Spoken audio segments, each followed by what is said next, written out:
Change versus choose. One is hard, one is effortless. If you understand this, the game is over. Not someday, now. The myth of past and future. There is only this moment, the mind's obsession with past and future. Theatre. Every past you cling to is nothing more than a thought arising now. Every future you project is the same, a thought arising now. Which means the entire machinery of regret, doubt, and fear collapses once you see it. Everything is happening on the same stage. Identity is selection. Thoughts are like strangers in an airport. They don't belong to you until you hand one a passport and say, "This is me." Most people stamp every thought without hesitation, then wonder why their life looks like baggage claim. The truth is simpler. Identity is optional. You choose which thought boards the plane and which one gets left behind at the gate. Memory is a current choice. Consider this. "I've never been wealthy" is not a memory. It's a present thought dressed in history's clothing.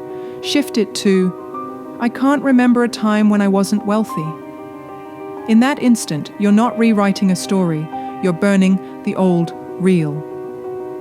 You declare that every so-called memory, which exists only now, has always matched the state you prefer. The mirror has no choice. Reality doesn't argue, it reflects. Change the state, change the memories you claim, and the mirror, your outer world, is forced to align with the frequency you inhabit. This isn't positive thinking, it's mechanics. The state writes the script. The script demands its props, its stage, and its cast. The trap. Here's the rub. Most people try to think abundant thoughts while secretly believing their old memories are more real. They hedge their bets, standing in two states at once, and that hesitation fractures the mirror. Power comes in the absolute decision. This is my state. Everything else was theatre. Old memories carry no authority now. Don't fix, just choose. When you declare the current state perfect as is, you sever resistance. You're not fighting this moment, you're not saying this timeline is wrong. Trying to fix what's here only cements it. By calling it whole, complete, you dissolve the charge. And from that neutrality, you're free to choose. All states exist now. Abundance doesn't need creation. It exists now, side by side with lack, like channels on a television. The act is not building a new state. It's selecting a broadcast and inhabiting it. By choosing wealth, you tune in to the station where wealth has always been yours.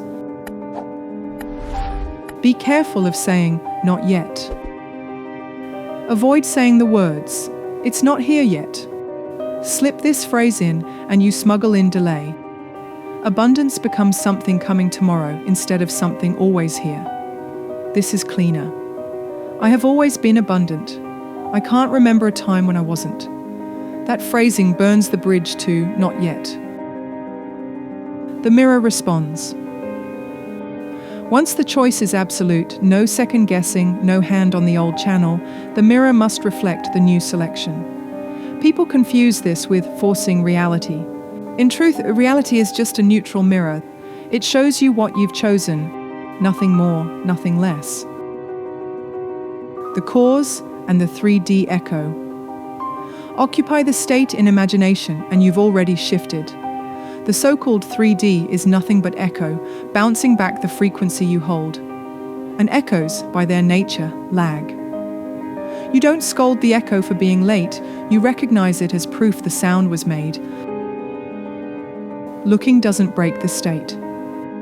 Checking your account balance is not sabotage. It's only sabotage if you decide that account balance proves your chosen state isn't real.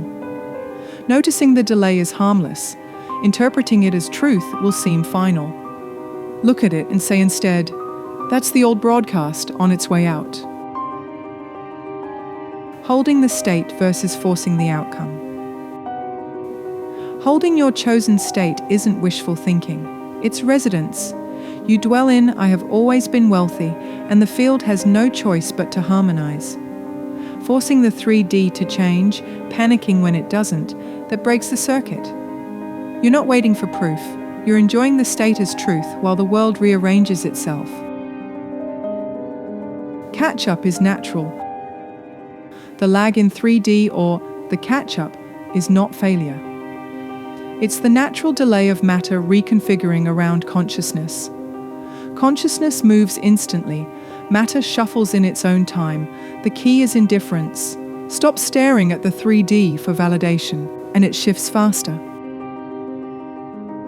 The sovereign position. Here is sovereignty.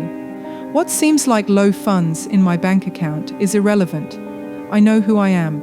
I know the state I occupy. I know the mirror is aligning towards wealth. From that stance, you cannot be shaken.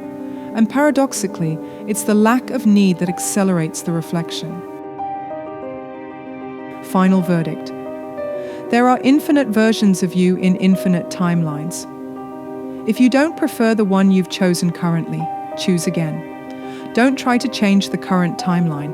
Just close your eyes, choose a version you prefer, and say, "It is done."